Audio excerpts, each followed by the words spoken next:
Hello and welcome to this edition of The Debate. I'm Mark Rogerson. Our topic today, the euro at 10 years old. Born to a mixed chorus of both enthusiasm and scepticism, the euro has grown in size and scope over the last decade.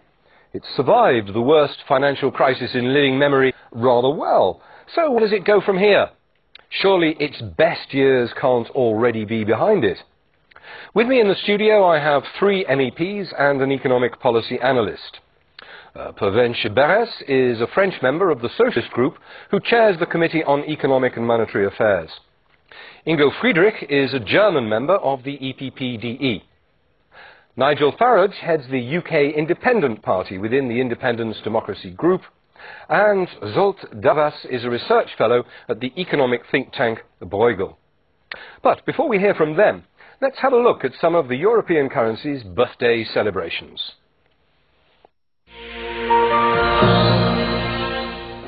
$330 million citizens, 16 member states, a GNP of more than 4,000 billion euros. In 10 years, the single currency has become a symbol of stability, putting an end to exchange rates and borders, making life easier for millions of Europeans. The president of the European Central Bank believes the euro has proven its worth during the financial crisis. Die letzten Monate sind Zeugnis eines weiteren Vorteils des Euro. Die Finanzkrise zeigt, dass es in turbulenten Zeiten besser ist, sich auf einem großen und sicheren Schiff zu befinden, als in einem kleinen Boot zu sitzen. The single currency brought price stability to the EU, a fact which goes unnoticed by the citizens themselves. For them, the increase in prices is directly linked to the introduction of the euro. Voilà, s'il vous plaît. Merci. Merci à vous, bonne journée. Au revoir. La vida est plus chère. Ja, man sagt ja auch immer so, der Euro, der Teuro. Todos los productos han subido. In reality, this isn't the case. The euro has had no influence over these fluctuations. The euro is the most commonly used currency in the world after the US dollar. In 2008, the explosion of oil prices had few negative effects, because at this point, the euro was in fact stronger than the dollar.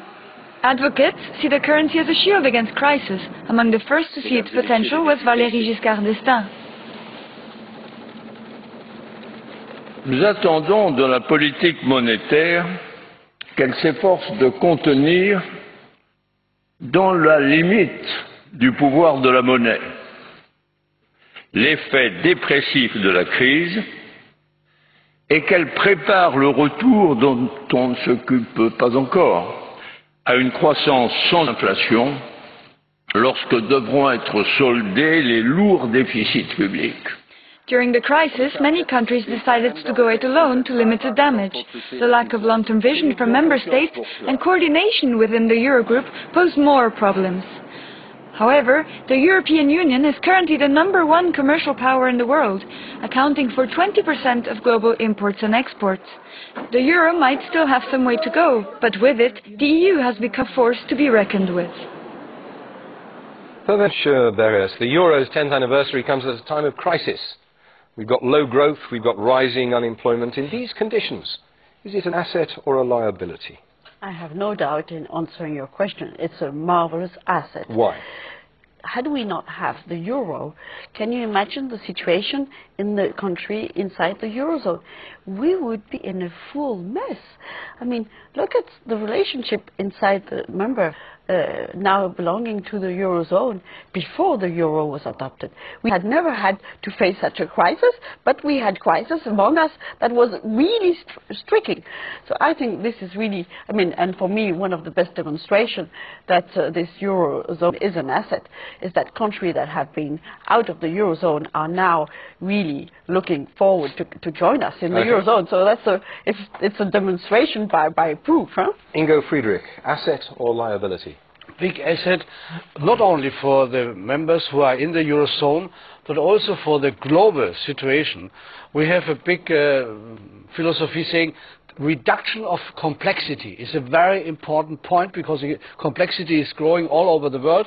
So now the euro helps to have big currencies in the world and bring more stability, not only inside Europe, but also for the global world. Does a strong euro help a German industrialist right now? A strong currency always is better than to have a weak currency, even if for the exporters it's sometimes not so easy to export, but under the line they are forced to be better with a strong currency. Yes, in the long run, a strong currency always is better than a weak currency. Zolt Davas, the perspective from the newer member states, those who are in, those who are perhaps thinking of joining, asset or liability? I also know that it's a huge asset. There are two Central European members of the euro area now, Slovakia and Slovenia. And as you also mentioned, many of the countries are aiming to join, even Poland, that has always been resisted and did not have any plan in the past to join the euro area. They decided to join and to have a date in 3 years from now. Nigel Farage, with sterling very nearly at parity with the euro, it seems like the ideal time to join. Well, thank goodness sterling didn't join the euro. I mean, I'm really very grateful we didn't. Had we done so, we would have interest rates at about 2% lower than they should have been for 7 out of the last 10 years, and our housing boom and bust would have been very much greater, in fact, than it was. You know, it's quite right to talk about the global economy as being a sort of stormy ocean. I mean, that is absolutely true. But, you know, the argument that your film put, which I have to say was a very one-sided argument, that it's much better, that it's much better to be on a big ship. Well, don't forget, big ships sink as well. And my argument is... But not so often. When they do, they are absolutely calamitous.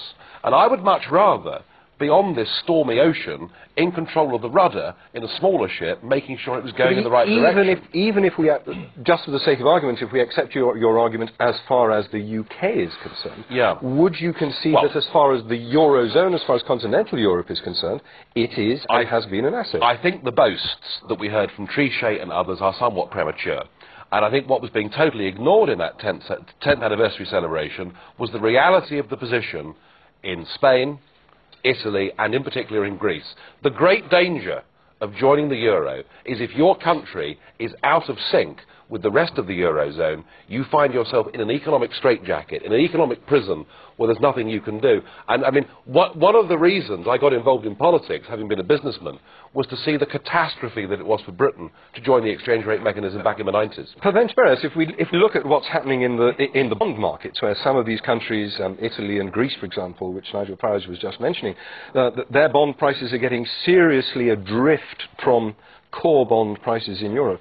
Isn't that the market telling us it's not working? Quite right. No, I think, you know, when celebrating this 10th anniversary of the euro in the European Parliament, I insisted in my speech that it's only a beginning. It's for sure that we still need to do a lot. For example, would we have in the economic field as good coordination as the law had asked us to do it 10 years ago? We would, of course, be in a much better position today. But my strong feeling is, because in this crisis, the euro is so much an asset, we should use this asset to make it clear that we need to build on this basis and to improve where we still have weakness. And but this sounds like a political argument. Well, it's not a political argument, but it's all about policy. When you have to deal with the economic policy inside the Eurozone, obviously the Stability and Growth Pact is not enough. Okay, how do you It's not a real coordination. If you want a real coordination, people have to learn much better how to work together and to find out what is the good solution and what's the best way. What should we do about Greece? Come on, you're chairman of the Econ Committee. Greece is in a terrible situation. What would you recommend? Well, there will be a solidarity mechanism inside the Eurozone. And we had this debate with Joachim Almunia yesterday and Jean-Claude Trichet this morning, and both of them were crystal clear that there will be solidarity inside the Eurozone, and meaning? That there will need to be one. Sorry, what does solidarity actually mean? Well, to find out how to solve the only way Greece can solve its problem is by competitive devaluation of its currency. No, there are others. This way of devaluation is like to take drugs. You feel better, but it's not really helping. So another solution is to make competition better. They have to pay now higher prices for bonds.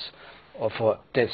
That's also in the private economy the same. If you are a good payer, you have lower interest rates. If you are bad, you have higher interest rates. I think we have to think about if this goes on, to help Greece by cash money. Yes, I think. So you would give, which will have a profoundly inflationary impact. do German voters, would German German voters want to have massive capital transfers to Greece? If that's always the same question in politics. If in the long distance analysis it's good for Germany, then it's a policy of the good politicians who convince the voters that they have to pay now something what helps them in 2 and 5 and 6 years. Because a stable Greece, a stable Spain, a stable Italy is in the long interest also of the German voters. Hang on a second. I'd like to bring in Zsolt Távás here, policy analyst.